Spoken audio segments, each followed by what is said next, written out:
Bonjour tout le monde. N'hésitez pas à faire un petit coucou dans le chat. On va attendre un petit peu que tout le monde se connecte. Euh, on va parler ici de data, on va parler de plein de choses. D'abord, je me présente. Moi, je suis Mathieu, je suis le CTO de The Product Pro.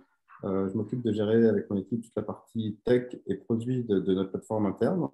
Et je vais animer aujourd'hui ce webinaire avec Otavio, Lucas et Alexis de chez Carrefour. Carrefour, évidemment, tout le monde connaît, c'est un grand groupe.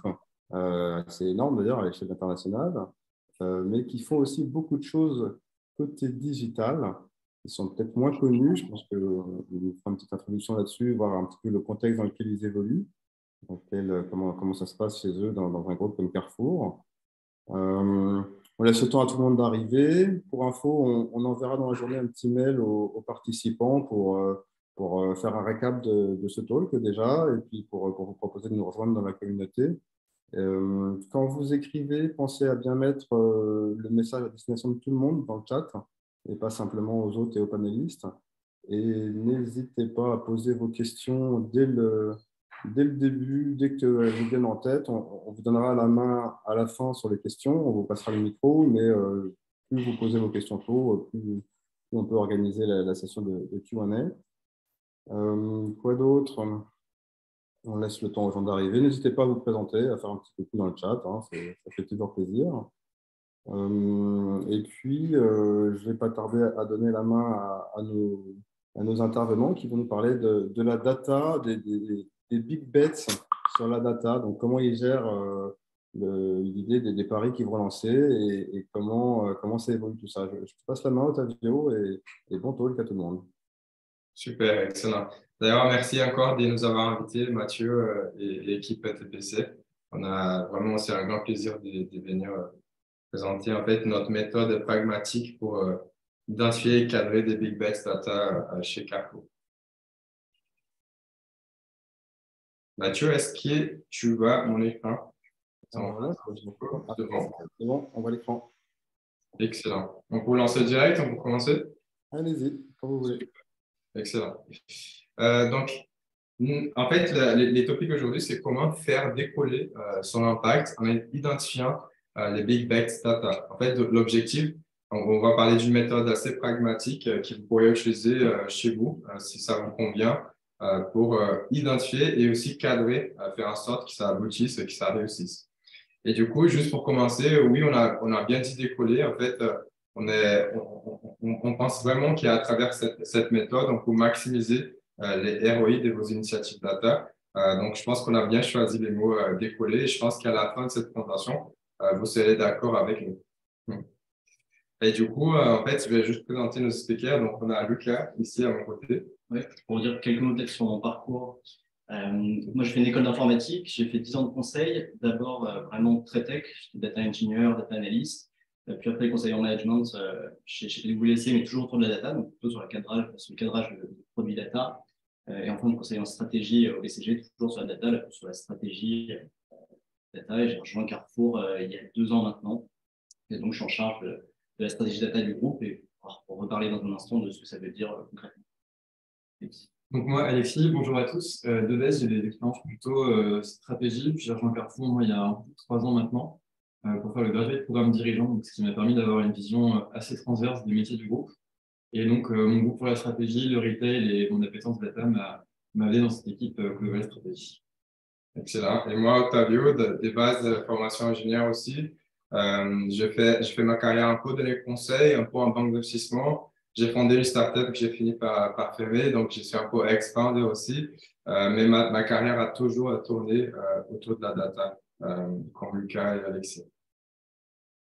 On va parler de l'agenda. Ouais. Donc, du coup, ce qu'on vous propose, c'est d'abord de vous parler un petit peu de qu'est-ce que ça veut dire la data chez Carrefour.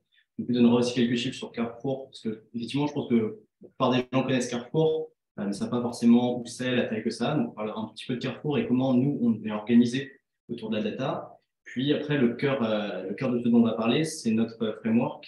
Depuis vraiment le tout début, l'identification et la priorisation des big bets, comment on choisit dans les centaines de cas d'usage data ceux sur lesquels on va travailler, le cadrage, comment après on affine ce qu'on va faire dessus, et jusqu'au suivi de l'exécution une fois que les initiatives sont réellement lancées. Et on finira un peu avec les 3 points clés qu'on pense intéressant à retenir de cette présentation. Excellent. Donc, d'abord, le data et Carrefour. Yes, je vais vous donner quelques chiffres. On va parler de data. Donc, je vais vous donner des data sur Carrefour.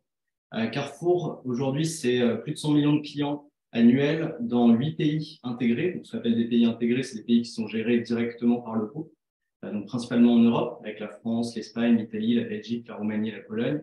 Et aussi en Amérique du Sud, qui est un de nos gros marchés de croissance, avec le Brésil et l'Argentine. Ces 100 millions de clients, ils passent dans 14 000 magasins, ça génère beaucoup de données. Dans la data lake, on a plus de 10 milliards de transactions juste sur 3 ans. Ces transactions, c'est des transactions qui contiennent en plus énormément de données, tous les produits qu'on a vendus, c'est plein d'informations via nos cartes de fidélité sur les clients qui les ont achetés. Donc, vous voyez, chez Carrefour, on a énormément de data.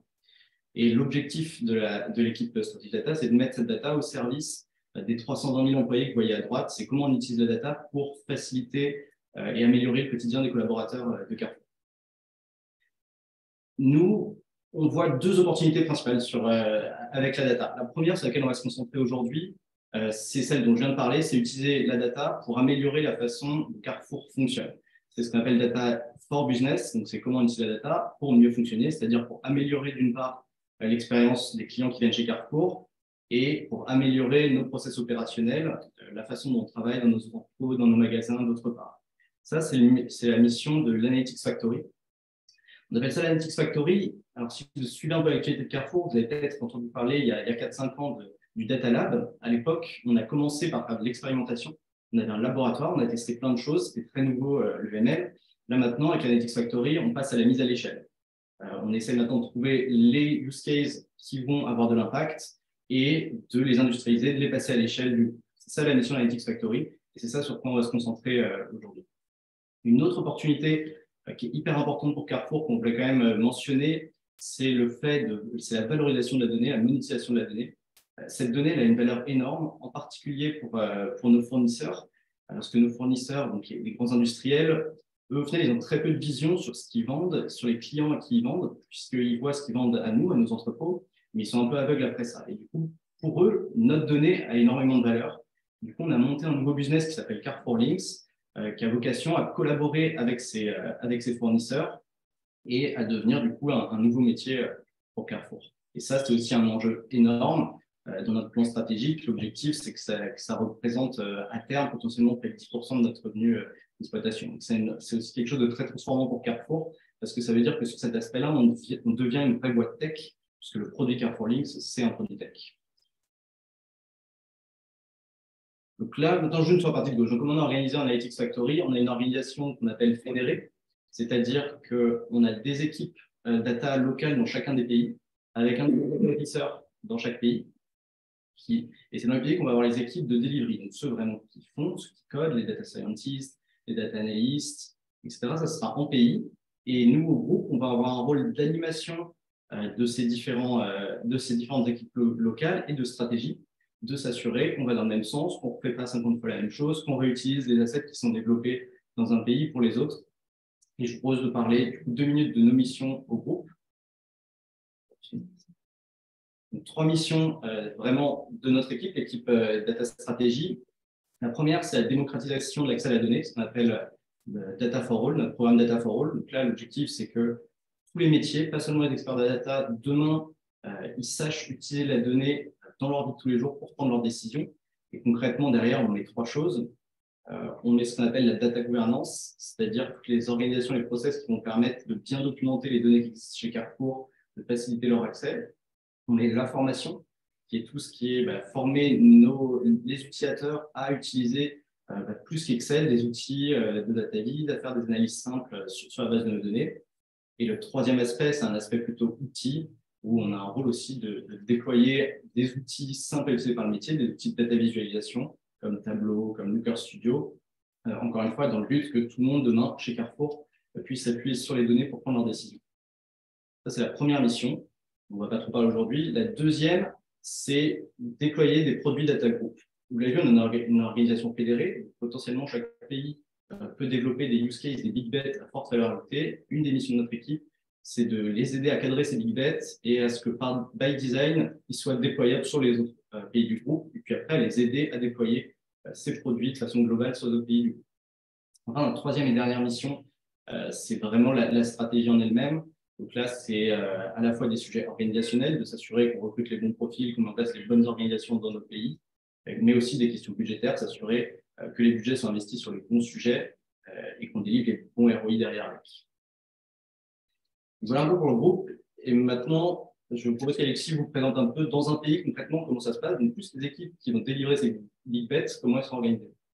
Donc, sur la partie pays, en fait, on voit dès le début l'avantage d'avoir des antennes un peu plus locales dans cette équipe data globale assez fédérée, c'est que ça permet localement d'être en fait au centre entre les business, donc les besoins métiers, et la partie data platform, et d'être un vrai enabler en fait des besoins data. Donc, dans ces équipes-là, on a des équipes qui sont vraiment des profils orientés data, donc assez classiques. Lucas en parlait un petit peu tout à l'heure aussi, mais c'est vraiment ce qui va être data scientist, les experts data vis, les experts data move, là qui vont être vraiment en charge de délivrer et faire en sorte que tout se passe bien, entre guillemets, d'un côté data. On a un rôle en fait aussi un peu hybride chez Carrefour qu'on appelle le data translator. Donc il est hybride parce qu'il a vraiment double casquette. Il a une casquette vraiment métier et une casquette data. Donc l'idée c'est qu'il va pouvoir naviguer entre les utilisateurs métiers et les utilisateurs data.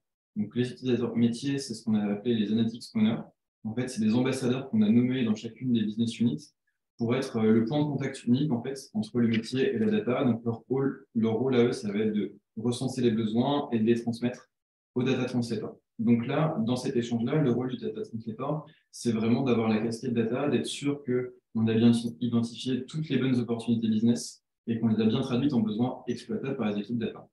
Et donc, quand il reprend sa casquette avec ses collègues des équipes data, il reprend sa casquette là un peu plus business et il s'assure qu'en fait, ce qu'on délivre, ça a le bon impact et ça répond bien aux besoins qu'on cherche côté data. Donc là, c'était l'organisation globale. Maintenant, on va avancer sur comment on s'organise au sein d'un projet. Donc, au sein d'un projet, on forme des équipes avec 4 membres clés qu'on a appelé le four in the box. En fait, c'est les 4 compétences qu'il faut pour mener à bien un projet. Donc, on a le produit, le métier, la data et le design. Si je rentre rapidement dans chacun des rôles, le produit, ça va être un petit peu celui qui va être responsable d'orchestrer et d'animer le carré magique, qui va être responsable aussi du design de solutions et de s'assurer que ça délivre comme on veut. Le métier, lui, il va apporter son expertise métier, son besoin, en fait, ce qui va susciter le fait que la solution réponde à vraiment un impact business, ce qui est important pour nous. Il va aussi avoir un rôle clé de lever tous les roadblocks qu'il peut y avoir, les roadblocks opérationnels, trouver les bons interlocuteurs, passer dans les bons processus, etc. Ensuite, sur les équipes tech et data, elles vont vraiment se concentrer sur le développement de la solution en elle-même, le choix des bonnes données, des algorithmes et de faire en sorte que l'impact soit bon de bout en bout. Et enfin, les équipes design, elles vont être responsables de assurer la compatibilité du produit avec les attentes des utilisateurs, de designer le bon parcours et de faire en sorte que ce soit fluide et facile à adopter. Voilà. Là, la vision de comment on s'organise au global et comment on met un projet. Donc maintenant, je vais laisser Lucas prendre la main sur le détail de comment on cadre nos idées. C'est super important l'organisation pour une box parce que c'est un changement de culture, je pense, pour Carrefour et c'est le cas dans beaucoup d'entreprises parce qu'on passe d'un mode projet où il y a un project manager qui est là pour délivrer des specs à un mode produit où, en gros, le product qui était en haut à droite, il va écouter ses métiers, il va écouter leurs problèmes, mais c'est lui qui va essayer de trouver la solution, la meilleure solution pour répondre à leurs problèmes. Et ça, c'est un changement d'approche assez important parce que du coup, on n'est plus là pour délivrer un truc qui a été écrit il y a 3 mois qui n'est peut-être pas la bonne solution. On se repose tous les mois les questions de est-ce qu'on est bien en train de développer la bonne feature pour améliorer, pour délivrer de la valeur à notre métier. Exactement. Donc notre framework, il a été designé avec 3 objectifs en tête. Déjà, comme je vous le disais, on a un enjeu à faire plus de produits globaux, donc à faire plus de produits réutilisables dans tous nos pays. Donc il faut que dès le début, les use cases clés, les big bets qu'on développe, ils soient scalables. Et ça nous a permis, on va reprendre quelques exemples, on a déjà plusieurs produits, notamment un outil d'automatisation d'assortiment, qui ont été développés in-house et qui sont en train d'être développés sur plusieurs pays. Chez Carrefour, qui est historiquement une organisation très, très décentralisée, c'est quelque chose de très, très nouveau. La première chose, c'est qu'en identifiant bien les cas d'usage avec le plus fort potentiel et en les cadrant bien, ça permet derrière de les scaler et de les déployer dans différentes BU, dans différents pays. Deuxième, ça nous permet d'avoir une approche pragmatique, de s'assurer qu'on investit bien nos budgets sur les sujets qui vont avoir le plus d'impact, le plus de ROI. Et ça, c'est encore plus important en ce moment avec les taux d'inflation hyper élevés, où nos budgets sont très, très contraints. Et du coup, il faut qu'on soit sûr de les investir là où il va y avoir de la valeur. Enfin, le fait de clairement flécher les big bets, ça permet d'avoir des priorités qui sont hyper claires et derrière d'aligner un sponsorship très fort à la fois de nos leaders métiers, mais aussi dans toutes nos équipes. C'est le troisième intérêt de cette méthode. La méthode en elle-même, il y a 4 parties. La toute première qui est vraiment la partie purement strat, qui est identification et priorisation des usages. Je vais revenir dans un instant, mais on a listé plus d'une centaine de use cases avec la data. On peut faire plein de choses avec l'IA et la data. La question, c'est comment on choisit lesquels on va creuser, parce qu'on ne peut pas cadrer sans use case, ça n'a pas de sens. La première étape, c'est prioriser ce qu'on va cadrer. Ensuite, c'est de les cadrer. On parlera de comment on prend un sujet qui est très, très large, très, très vague, et on essaye de découper et de s'assurer que déjà, il faut y aller et qu'on y va de la bonne façon. Et puis ensuite, on traduit ça en un produit, on pose une vision de produit et on l'exécute. Et là, nous, le rôle de l'équipe de stratégie, ça va plus être un accompagnement léger pour s'assurer que ce qui est développé correspond bien à la vision qui avait été posée au début. Donc rapidement, comment on identifie, on priorise les opportunités? On a en gros 3 outils à notre disposition et je vais décrire un peu ce qu'il y a là, mais une des premières choses, c'est ce qu'on appelle le belief audit, c'est-à-dire qu'on va aller parler aux leaders métiers, à la direction, pour déjà essayer de comprendre un peu eux ce qu'ils pensent. On ne va pas juste leur demander qu'est-ce que vous pouvez faire avec la data, parce que la plupart, ils ne savent pas forcément ce que c'est. Donc c'est belief audit, c'est des choses qu'on va préparer, où nous, on va faire un travail de veille d'abord pour essayer de regarder qu'est-ce qui se fait sur le marché. On va faire ce qu'on appelle des grilles de maturité pour aller voir un métier, le directeur du pricing, le directeur de la marchandise, et lui dire, bon, bah, voilà un petit peu ce qu'on voit sur le marché, qu'est-ce que font nos concurrents les plus basiques, ceux avancés, etc., pour ensuite avoir son feedback sur qu'est-ce qui résonne chez lui, qu'est-ce qui est un vrai sujet pour lui. Ça va nous permettre de déjà faire un premier dégrossissage, mais c'est du belief audit. Nous, on est une équipe data, donc notre objectif, ça va être de venir renforcer ça avec de la donnée. La deuxième chose qu'on va faire, c'est des benchmarks. C'est-à-dire qu'on va analyser à la fois ce que font les concurrents, ce que font soit nos concurrents directs, mais sur d'autres marchés. Par exemple, on va beaucoup regarder ce que fait Walmart, ce qui est très avancé, ou sur des marchés adjacents, genre Decathlon sur le domaine alimentaire, ou bien des startups. On va faire beaucoup d'analyse de marché, là on appelle ça Market Watch, mais c'est aussi une très bonne façon de se benchmarker, de regarder qu'est-ce que font les startups. Donc ça va permettre de compléter un peu ce que pensent les leaders avec, mais concrètement, qu'est-ce qui est faisable, qu'est-ce que font les autres. Et enfin, on va essayer d'estimer sur chacun, pareil, plutôt via des benchmarks, c'est quoi à ce stade, c'est quoi l'impact business, combien ça va rapporter d'argent. Ça va nous permettre de clater un peu les différentes initiatives sur une matrice, comme vous voyez derrière, assez classique, qui est impact, VS, faisabilité, /maturité. En gros, plus on voit que c'est dans le benchmark, que tout le monde le fait, plus on sait que ça va être facile, et plus la valeur associée est importante, plus ça va être quelque chose qu'on va avoir envie de faire. Là-dedans, du coup, ce qui est facile à faire et qui a de l'impact, c'est plutôt les quick wins, c'est des choses qu'on va lancer rapidement. Mais en général, nos big bets, c'est des choses qui vont être plus compliquées à faire, mais qui vont souvent avoir un impact encore plus élevé. Et là, alors, on ne va pas très bien la matrice derrière, mais vous voyez qu'en fait, tout en haut à droite, il n'y a rien. Malheureusement, des trucs vraiment simples qui ont vraiment beaucoup d'impact, parce que l'échelle de gauche, pour dire les trucs qui sont en haut, c'est des choses qui vont améliorer le taux de marge de 0,1 à 0,2 points. Donc, on parle vraiment de centaines de millions d'euros. Des sujets qui permettent de gagner des centaines de millions d'euros, il y en a très peu en quick win. Donc, l'idée via ça, c'est qu'on va quand même identifier des quick wins. Vous voyez, c'est en jaune à droite. Et ça va nous permettre de voir les 3 à ce stade domaine où on pense qu'il y a des big bets. Et du coup, on va aller dessus. Et maintenant, on va parler un petit peu de, voilà, on a identifié, en l'occurrence, ça c'est la stratégie de la France, il y avait la construction de l'assortiment, automatisation, optimisation de la construction de l'assortiment. En gros, comment on choisit quel produit on met dans quel magasin. L'optimisation de la promotion, comment on choisit quel produit on met en promotion avec quelle mécanique. Et la personnalisation de l'expérience client, comment on fait des repos sur notre site e-commerce pour que ce soit simple. Du coup, ces 3-là, on les a pris, on les a cadrés, c'est ce dont on va parler. Maintenant. Exactement. Donc, une fois qu'en fait, un sujet est identifié comme priorité, en échangeant avec les COMEX ou en faisant un benchmark du marché, nous, on est alloué en tant que Data Strategy Manager pour en fait commencer à cadrer le sujet. Donc, je commence avec les premiers steps. On fait un fading, donc on va on va en fait déterminer tout d'abord c'est quoi la vision et c'est quoi les KPI. On a North Star Metric qu'on va chercher à optimiser pendant cette introduction des projets, c'est kick-off. Et du coup, en fait, pourquoi c'est important? Parce que de temps en temps, au milieu de projet, après quelques mois de projet, on va toujours se poser la question, est-ce qu'on est vraiment focalisé sur la North Star Metric? Est-ce que tout ce qu'on est en train de faire, ça va nous apporter vers cette vision? Donc, normalement, c'est très simple. On va dire, jusqu'à telle année, on va transformer notre business, donc telle fonction dans les statuts actuels vers un statut futur. Notre hypothèse, c'est qu'on va bouger telle métrique des 3% en investissant dans une telle initiative.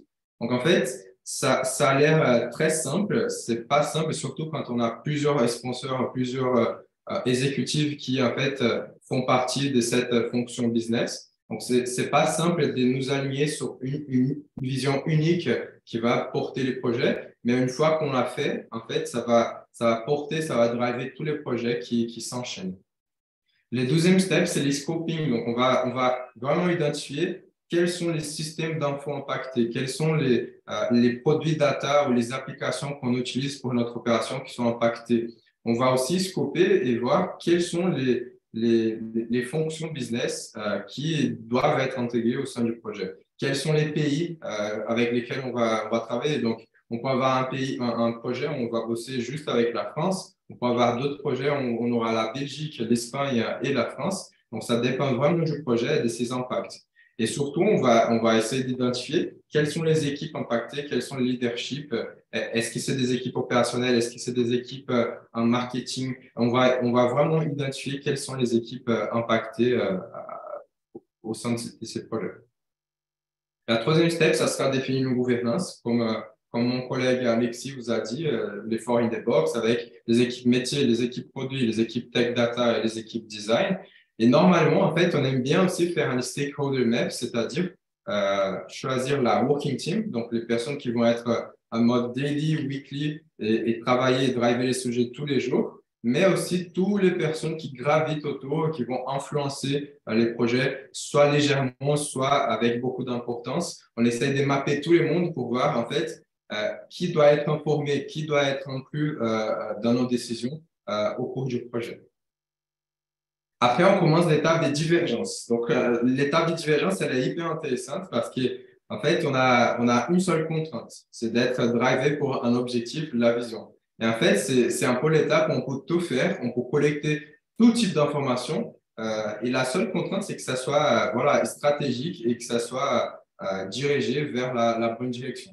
Mais dans cette étape, on n'est pas trop structuré. C'est pas vraiment important d'être hyper structuré. Le plus important, c'est de collecter une masse d'informations par rapport aux besoins, par rapport aux caractéristiques métiers, système d'info, data, quels sont les points, les bloqueurs à tacler tout de suite. Vraiment, essayer de collecter un maximum d'informations. Donc, normalement, soit on fait un Miro pour commencer à drafter tous ensemble, ou bien on fait un Google Slides, on fait des ateliers et on commence à chacun à noter ses points. Et après, c'est dans l'étape d'après qu'on va commencer à organiser tout ça. Donc, dans l'étape des convergences, une fois qu'on a collecté une masse d'informations, on va essayer de tout organiser de façon hyper structurée parce qu'en fait, la structuration, ça sera la base pour la prise de décision, pour en fait choisir les meilleurs scénarios. Okay? Donc, en convergence, on va tout organiser. Normalement, on va trouver un framework ou en fait une méthode qui marche bien, une visualisation qui marche très bien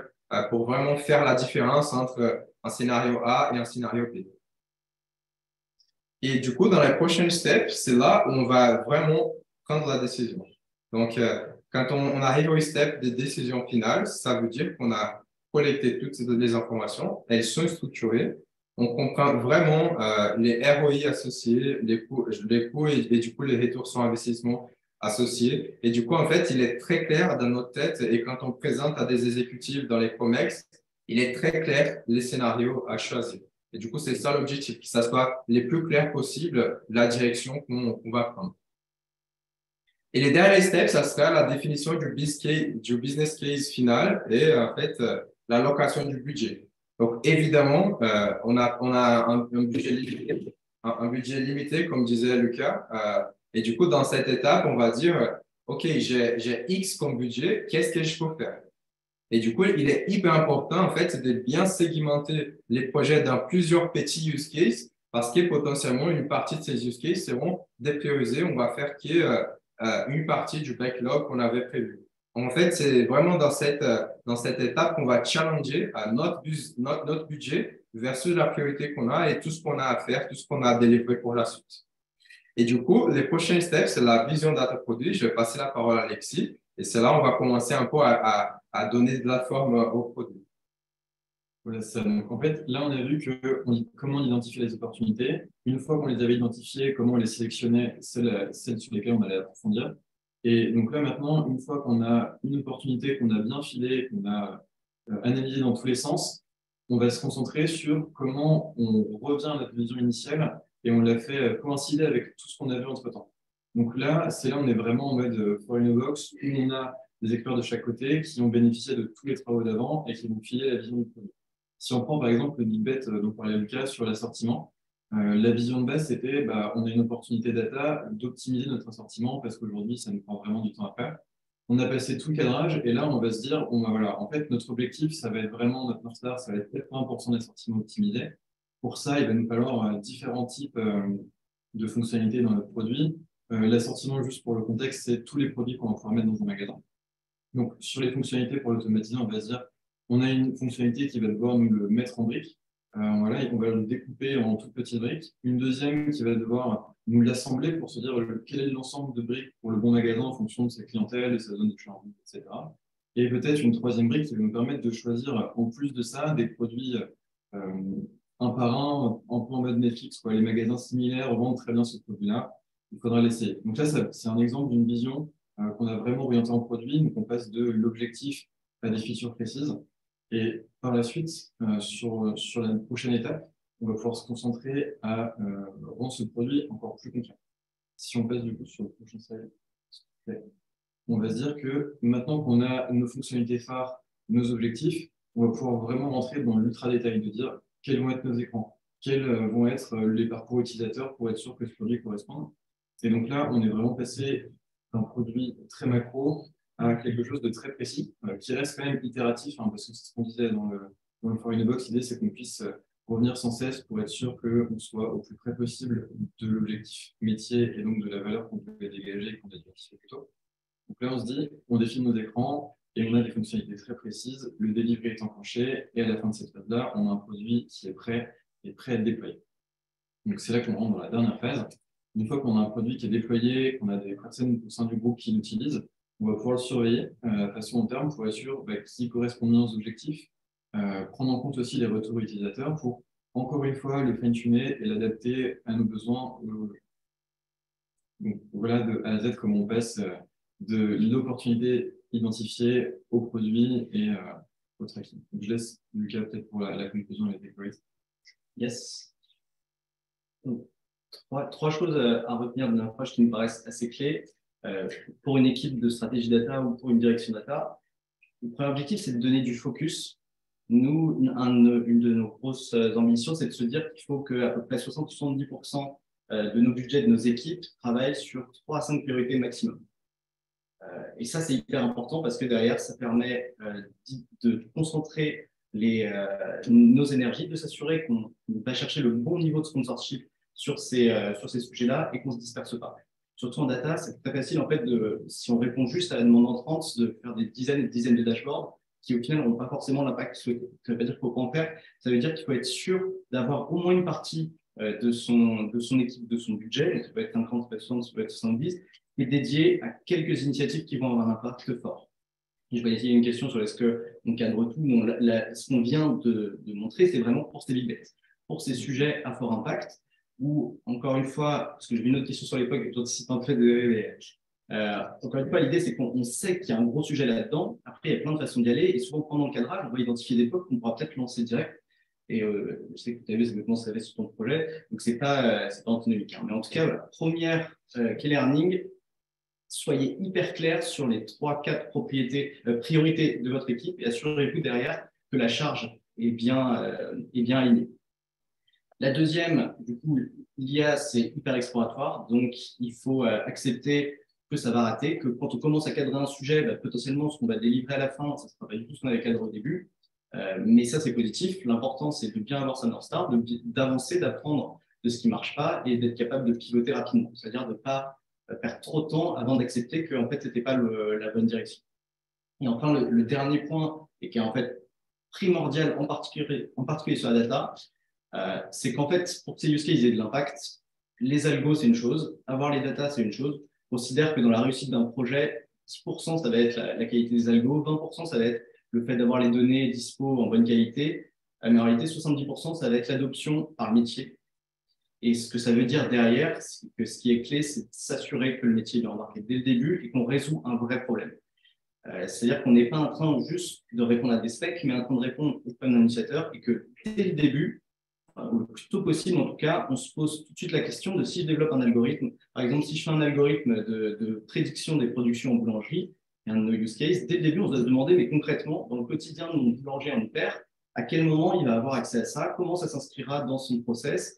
Et ça, c'est hyper clé pour l'adoption. Parce que si on ne pense pas à ça, en fait, à la fin, on va faire un énième outil qui potentiellement ne sera pas utilisé. Et même s'il est top, s'il n'est pas utilisé, au final, son impact il sera zéro. Voilà un peu. Excellent, excellent. Donc, j'imagine que maintenant, on aura beaucoup de questions, Mathieu, qui ont été posées dans les commentaires. Oui, tout à fait. Il y a pas mal de questions. C'était super intéressant. Merci, les gars. Avant de passer aux questions, on va juste vous demander un petit sondage. Je vais vous demander de sortir vos téléphones et de flasher le QR code que celui-ci va afficher. L'idée, c'est de savoir un petit peu quel type de public on a en face de nous. Donc, est-ce que vous êtes plutôt data, et si oui, plutôt scientist, engineer ou analyste? Et est-ce que vous êtes plutôt engineer ou plutôt product? Donc voilà, pendant que vous répondez à ça en flashant le QR code, vous aurez un petit slido. Lucie, est-ce que tu peux nous mettre le slido? Voilà, donc vous flashez le QR code, vous verrez, vous accéderez aux questions, vous n'aurez plus qu'à cliquer pour répondre. Pendant que vous faites ça, je vais vous parler un petit peu de TPC rapidement. Chez TPC, on a une vision qui est d'aider à bâtir les futurs champions de la tech, la tech européenne. Et pour ça, donc, on a créé une communauté qui réunit les meilleurs talents du dev, du produit, de la data et du design. On est devenu, pour faire un petit peu l'historique, hein, on est devenu une communauté de 10 000 membres en 2 ans qu'on aide à progresser dans les métiers au quotidien avec des ressources, des événements, du coaching, etc. On aide aussi les membres à trouver leurs prochains challenge tech. Donc, on fait du recrutement. Concrètement, on aide à rencontrer les entreprises circuites, comme Carrefour, par exemple, ou les talents qui cherchent un poste. C'est un système assez efficace avec des sprints d'un mois dans lequel on propose des opportunités qui correspondent aux critères. Donc, si ça vous intéresse, je ne vais pas vous en faire de tartines là-dessus, mais voilà, si ça vous intéresse, vous flashez le QR code de gauche pour devenir membre, le QR code de droite pour participer au prochain sprint de recrutement. C'est très facile et puis vous verrez un process et vous aurez un coach qui pourra vous guider. Voilà. Du coup, je vais revenir aux résultats du sondage qu'on a lancé pour savoir un petit peu à qui on a affaire et ensuite on enchaînera avec les questions. On a beaucoup de questions très intéressantes aujourd'hui. Lucie, tu peux nous mettre les résultats, s'il te plaît. Donc, on a pas mal de products et de data analysts en grande majorité. Hein. Ok, super. Je pensais que tu aurais plus de data, c'est assez intéressant. Du coup, je vais vous passer la main sur les questions. On va commencer par Christophe Dos Santos qui a une question sur les big bets. Lucie, est-ce que tu peux lui donner le micro, s'il te plaît? Christophe, si tu es toujours parmi nous aussi, est-ce que tu peux poser ta question en direct à nos intervenants? Je suis toujours là. Est-ce que vous m'entendez? Très bien. C'est super, merci beaucoup. Merci pour la présentation, super intéressant. C'est la première fois que je vois une organisation comme ça, donc je pense que je n'étais pas le seul, donc vraiment bravo à vous. J'avais une question quand j'ai vu votre matrice entre la différenciation Quick Win et Big Bet, pardon. J'imagine que les Quick Wins sont des projets qui font moins d'1 an, généralement en termes de taille, et les Big Bets, à contrario, s'étalent sur à minima 2 ans. J'imagine, hein, enfin, n'hésitez pas à me contredire si j'ai faux. Du coup, quand vous avez des stakeholders en face de vous et que vous prenez cette photo à un instant T, juste après le scoping et que vous êtes en train de présenter votre big bet, comment est-ce que vous faites une fois, je sais pas, disons que ça fait 1 an que le projet est lancé, et que le scoping a un petit peu bougé, que le marché a un petit peu bougé, que les objectifs ont un petit peu bougé. Comment vous faites pour continuer à motiver les stakeholders et même toute la project team pour dire si, il faut qu'on fasse atterrir ce projet pour X, Y raison. Merci. Je vous répondrai. Alors déjà, sur la timeline, chez Carrefour, c'est toujours très, très compressé. Donc, un quick win, c'est plutôt 2-3 mois. Et un big bet, c'est on a 12 mois, ce qui est énorme à l'échelle Carrefour. Et après, et du coup, ça répond un peu à la question parce que souvent, au bout d'un an, il faut qu'on. Et c'est aussi le point du cadrage, hein, c'est de voir quand même les premiers modules qu'on peut lancer, comment on peut avoir un premier MVP, même sur un big bet à 6-9 mois. Et c'est ça qui permet de remettre un peu un sou dans la machine et de motiver les gens. C'est aussi d'avoir des choses qui délivrent. Donc, je pense que c'est aussi un des enjeux du cadrage, de s'assurer qu'on a des livrables intermédiaires, qu'on ne part pas sur un tunnel, même sur des sujets complexes, qui en vrai, par exemple, un de nos sujets les plus complexes, c'est la prédiction de la demande unifiée, un projet qu'on appelle One Demand, c'est ultra compliqué, mais on a quand même priorisé certains modules de façon à pouvoir sortir des premières choses, des premiers tests, au bout de 3 à 6 mois, même si on sait que le projet dans son ensemble, il prendra probablement 2 à 3 ans. Et du coup, pour moi, c'est partie intégrante du cadrage de s'assurer qu'on a bien des morceaux de valeur qui sont délivrés avant un an. C'est ça. Et par rapport à garder la motivation tout au long du projet, je pense qu'il y a quelque chose qu'on essaye de faire, c'est de rester hyper proche du top management qui est derrière chaque initiative. Donc, ça veut dire que tous les temps, tu auras quelqu'un du top management qui va demander des nouvelles, tu vois, qui sera intéressé par savoir la suite du projet, où on en est. Et du coup, je pense que ça fait pas mal bouger les projets et ça fait que ça continue à driver les projets jusqu'à la fin. Donc, je pense qu'il faut vraiment avoir une très bonne relation et donner beaucoup de visibilité sur l'initiative au comité exécutif, au C-level de la société. On avait du coup une question corollaire à ça de Adeline Bren. Si Lucie, tu veux bien lui donner le micro. Adeline, j'espère que tu es encore avec nous. Oui, je suis bien là, vous m'entendez? Oui, très bien. Ouais. Merci beaucoup pour tout ce partage, c'est hyper clair. Moi, je me posais la question, surtout quand on voit donc, le timing sur les quick wins qui est de 2 à 3 mois. Finalement, sur tout le process de frame, en général, ça prend combien de temps et quelle est la proportion d'opportunités qui survit à tout ce process-là et qui finissent validées? Donc, à quel point il y a de l'effort qui est mis sur des opportunités qui finalement ne sont jamais validées et ne voient pas forcément le jour en tant que projet. Je te laisse répondre. En réalité, de vrais faits, il y en a peu parce que l'idée, c'est plutôt de pivoter. Et du coup, pour vous donner des exemples, c'est plutôt typiquement le projet là, de prédiction des productions en boulangerie-pâtisserie dont je vous parlais. À la base, ce n'était pas du seul projet. À la base, c'était proche, mais c'était de la prédiction pour les fruits et légumes parce que c'était des dates courtes. Et il s'avère qu'en fait, les premiers résultats de l'algo n'étaient pas bons parce qu'on avait des problèmes de qualité de données. Donc, on y a passé 1, 2, 3 mois là. Et au final, on a abandonné, on dit non, mais PST, on n'y arrivera pas. Par contre, ça, on peut sûrement le réutiliser sur la boulangerie pâtisserie où il y a des enjeux aussi. Et du coup, on a pivoté. En général, c'est plutôt ça qu'on va essayer de faire. C'est assez rare. Normalement, si on a à peu près bien cadré le sujet, qu'on est quand même vraiment des sujets qu'on tue. On n'est pas non plus des startups où on a d'ailleurs chez Carrefour des équipes d'innovation qui vont plutôt gérer ce genre de paris. Les paris où vraiment ça peut ne rien donner du tout. Nous, on va quand même être sur des paris mesurés et l'échec, c'est plutôt la capacité à pivoter, à se dire, voilà, on a passé 1-2 mois à essayer d'aller dans ce sens-là, c'est pas le bon, soit on trouve un autre cas d'usage auquel s'adapter, soit on pivote l'approche. C'est ça. Vas-y. Non, mais en fait, je dirais, c'est aussi l'intérêt d'avoir des North Stars. En fait, comme on projette par la valeur, on va chercher l'impact dans la valeur et il y a plusieurs façons d'y arriver. Donc, si on commence là, l'objectif pour, par exemple, les fruits et légumes, c'était de réduire la démarche, donc la perte au rayon frais en général. On a développé quelque chose, ça ne marche pas pour les fruits et légumes. On va sur la boulangerie. Donc, ce n'est pas le même rayon, mais au global, on s'est quand même approché de notre objectif. Donc, c'est aussi l'intérêt de cette démarche-là d'être un peu plus agile. C'est ça. Je me souviens un jour, on faisait la comparaison à Adeline entre genre des équipes data IT versus des équipes innovation. C'est comme si innovation, tu étais un peu en mode venture capital où tu vas investir ton budget et très peu de tes initiatives ou des startups vont voir tu vois, la fin au réussir. Mais en fait, tu auras si jamais ça marche, tu vois, sur cette petite pourcentage, c'est très bien. C'est des use cases qui sont un peu très disruptifs. Alors qu'en data et en IT, c'est beaucoup plus mesuré, c'est beaucoup moins risqué que, par exemple, des projets d'innovation. Donc, ça serait comme un private equity, tu vois, tu vas chercher des sujets qui ont beaucoup moins des probabilités d'être dépriorisés dans un deuxième temps. Tu vois. Par rapport à l'évaluation de ces sujets, on a une question de Muriel Rougeron. Pareil, on va lui donner le micro pour la poser en direct. Muriel, si tu es parmi nous. Oui, est-ce que vous m'entendez? Oui, très bien, merci. D'accord, bonjour tout le monde. Alors, j'ai plein de questions, mais je vais essayer de me limiter à une à une seule. C'est sur la partie Market Watch. Donc, finalement, donc, quand on parle d'AI et data, ça bouge beaucoup en ce moment. Vous avez partagé le fait que vous faisiez un Market Watch chez les compétiteurs. Donc déjà, je pense que il vous ouvre peut-être pas forcément les portes en grand pour venir voir comment c'est fait chez Walmart.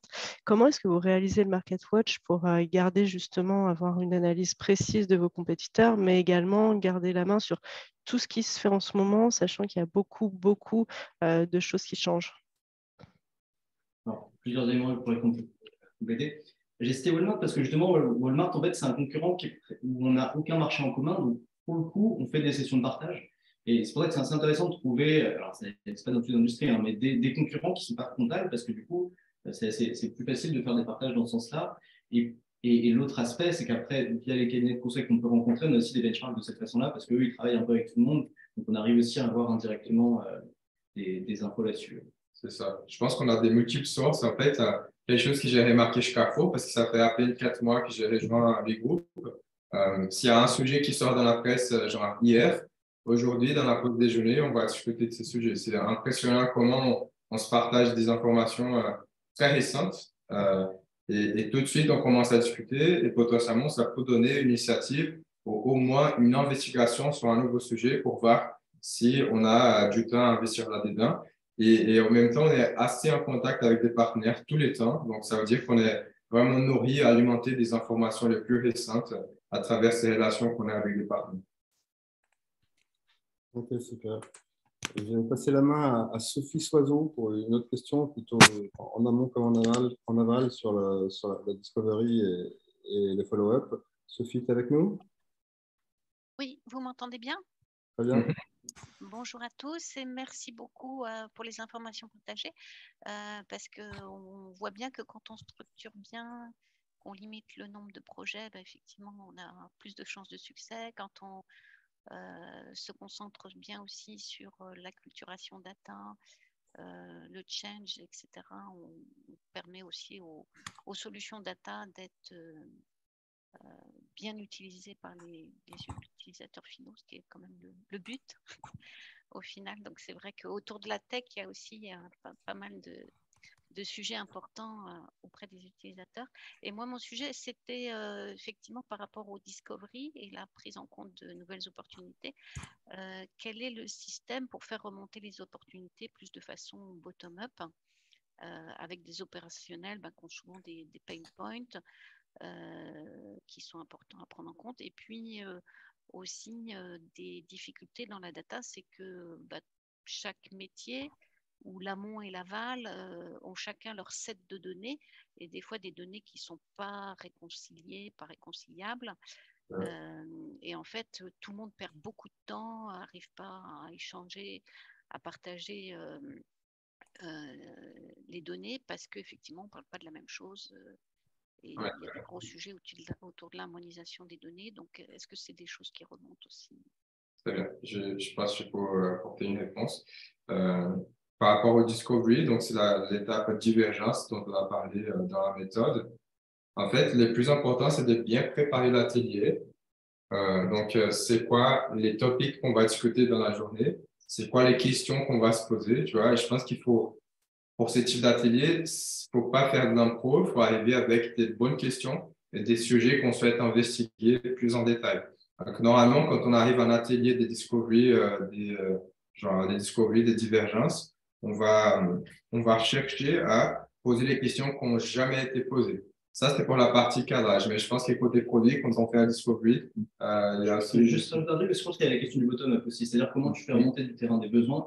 Ça, c'est plus le rôle dans notre organisation des data translators qui sont justement les interlocuteurs privilégiés au jour le jour des métiers.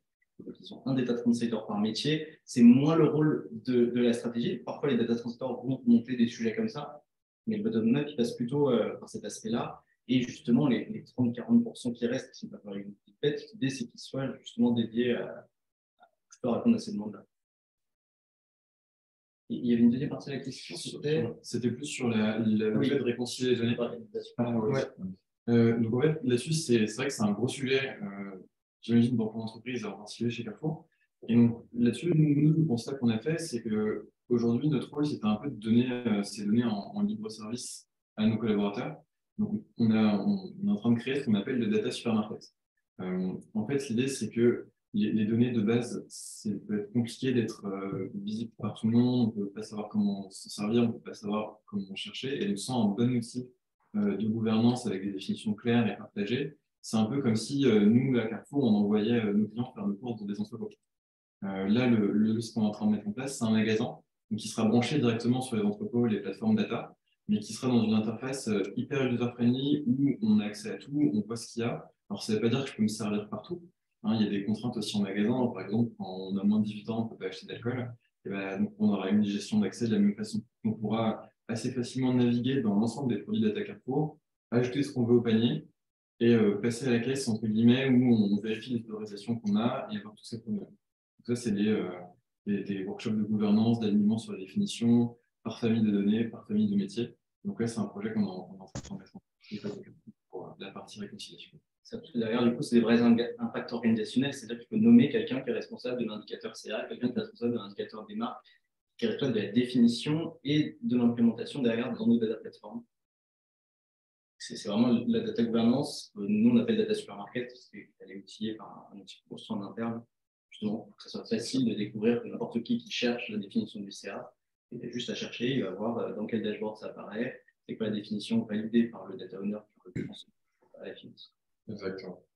Ok, donc vous mettez à dispo les outils et derrière, ça rejoint. Il y a plusieurs questions sur l'époque, en fait, du type qui est-ce qui est capable de déclencher un POC? Est-ce que les équipes en autonomie rapidement peuvent tester leur idée avec des POC? Quel périmètre, quelle durée de vie, quel size pour les POC? Est-ce que vous pouvez nous parler un petit peu de ça? Je peux vous donner un exemple et je pense qu'Alexis aussi pourra donner d'autres exemples et Lucas aussi. En fait, par exemple, j'ai un projet en ce moment qui est très chargé en recherche opérationnelle et data science. C'est un projet très technique. Et là, pour les coups, on a discuté, on a réfléchi ensemble et du coup, ça vaut la peine plutôt de tester un mode, une application web de Python comme un Streamlit par exemple, tester des concepts, tester les algos, tester les fonctionnalités pour après intégrer ça dans l'application centrale utilisée par les métiers.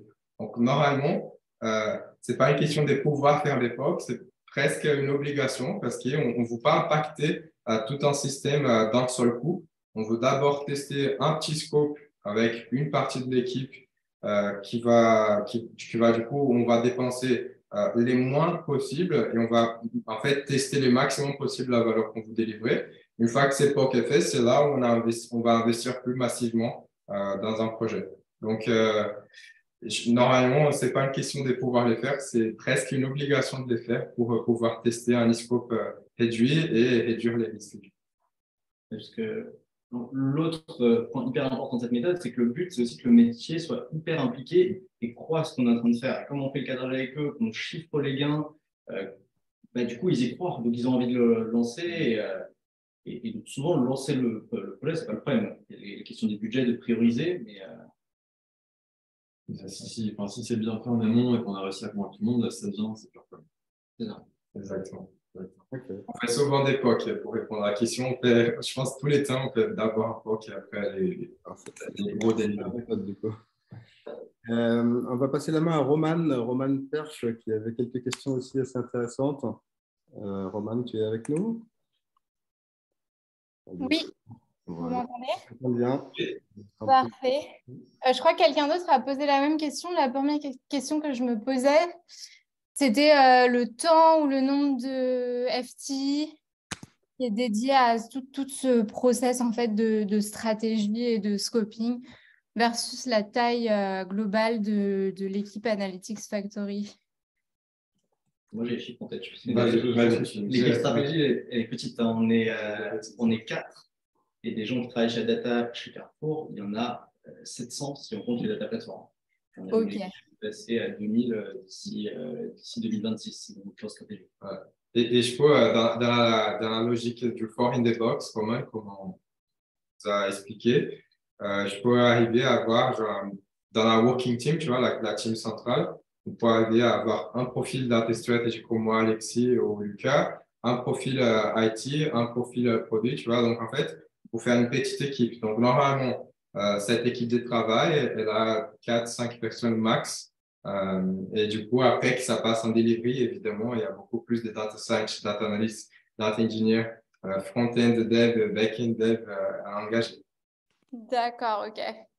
Et puis, Hyper clair. on va travailler avec les équipes pays, on va travailler de façon hyper rapprochée avec le data translator du domaine qu'on cadre, parce que c'est lui qui a la connaissance. C'est ça, exactement. Ah, donc je suppose que ça répond à ma deuxième question. Ma deuxième question, elle était autour du suivi des projets existants, donc maintenance, amélioration simple, enfin, vraiment de l'optimisation, mais qui ne prend pas forcément beaucoup de temps des gens en implementation à la fin. Donc, ce suivi-là, comment est-ce qu'il est intégré dans la stratégie? En fait, est-ce qu'il est du coup exclu et on lui alloue un certain temps et c'est les analytics translators qui en fait priorisent ce type de small request, ou comment est-ce que vous l'approchez? En fait, sur les produits, aussi on aura des product managers qui vont assurer ce rôle en général de coordination. Là, c'est des moments où vraiment l'équipe stratégie, on est en recul sur les projets, ça va être vraiment au suivi global et entre guillemets déminer s'il y a vraiment des gros problèmes avec l'outil de faire du Perfecto. Et on a d'autres équipes qui sont spécifiquement en charge de ça. C'est justement les product managers et product owners, ils sont dans ce qu'on appelle la Digital Factory, qui vont s'assurer du maintien et du bon fonctionnement justement de tous les produits digitaux, donc data, analytics, D'accord, ok. Donc, en fait, vos big bets et toute cette stratégie que vous avez présentée, c'est finalement pour quelqu'un en implémentation à la fin, c'est on top of something else. Donc, ils ont, je suppose, des goals qui à la fois intègrent la stratégie et l'innovation et des goals plus BAU. Je dirais que c'est plus à côté qu'un top, c'est plus un mode de collaboration qu'un top. Donc, c'est plus, on va chercher à accompagner les projets, s'assurer qu'il va bien. C'est comme une gestion des portefeuilles des projets, tu vois. On a lancé des projets, donc on a évidemment envie que ça aille jusqu'au bout et que ça réussisse. Donc, on va juste accompagner un peu de loin et si besoin qu'on soit plus proche pour débloquer quelque chose, comme disait Alexis, on va les faire. Mais normalement, quand on accompagne un projet précédent, normalement, on a déjà un nouveau big bet sur lequel on travaille. C'est pour ça qu'on va être plutôt en recul sur les portefeuilles des projets qui a déjà été cadré et où on souhaite juste que ça continue à réussir. D'accord. Et l'idée là-dessus, c'est vraiment d'aller dans le même sens. Enfin, je reviens à l'approche North Star, mais en fait, tout le monde va dans la même direction. On contribue selon nos métiers respectifs, mais en fait, c'est vraiment toujours pour le même objectif commun. Et donc, chacun apporte sa pierre à l'édifice. Donc, vraiment, c'est la même priorité pour tout le monde, juste la contribution est différente. Ok, merci beaucoup. Super, merci beaucoup. On va arriver au bout. Là, on va prendre une dernière petite question. Clément Auguy qui voulait vous poser une question. On va lui donner la main, puis après, on va fermer le webinaire parce qu'il commence à être bientôt l'heure. Clément, tu es avec nous? Oui, vous m'entendez? Ouais. J'avais une question sur ce que vous évoquez, le data supermarket, qui est un super concept et très contextualisé à Carrefour, bravo. Et est-ce que ça a évoqué chez moi le metric store qu'on voit beaucoup dans les revues State of the Art chez Uber et d'autres? Est-ce que c'est un peu la même idée que vous avez, mettre à disposition non pas seulement une définition des KPI, mais un dataset pré-packagé, prêt à l'emploi? Et du coup, quelle différence vous faites avec un metric store? Complètement. Derrière, en fait, c'est ce qui drive la construction. Alors, nous, on va utiliser le cœur, mais de notre couche sémantique, justement, dans laquelle on va mettre les métriques, les dimensions, etc. Mais aussi les liens vers le dataset BigQuery et vers les dashboards existants. L'idée, c'est que c'est un portail d'entrée où, quand tu cherches un indicateur, tu vas avoir les liens vers là où il est dans la data platform ou là où il est dans la couche sémantique, donc dans le KML, c'est quelque chose de calculé, voire même les dashboards dans lesquels il apparaît. Super. Merci beaucoup.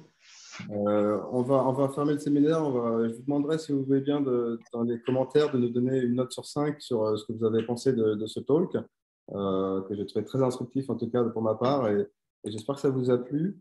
Le prochain talk qu'on va animer, ce sera le 22 juin chez Promise sur le code review. Dans la journée, on vous enverra un petit récap par email du talk que vous venez de voir, avec les points clés qu'on en a retenus, et vous aurez le replay dispo dans la newsletter des membres d'ici pas très longtemps. Voilà. Merci beaucoup à Otavio, Lucas et Alexis d'avoir été parmi nous et d'avoir super bien géré les questions qui étaient très nombreuses aujourd'hui. Merci, merci. Très bonne journée à tous et puis à très bientôt. Merci.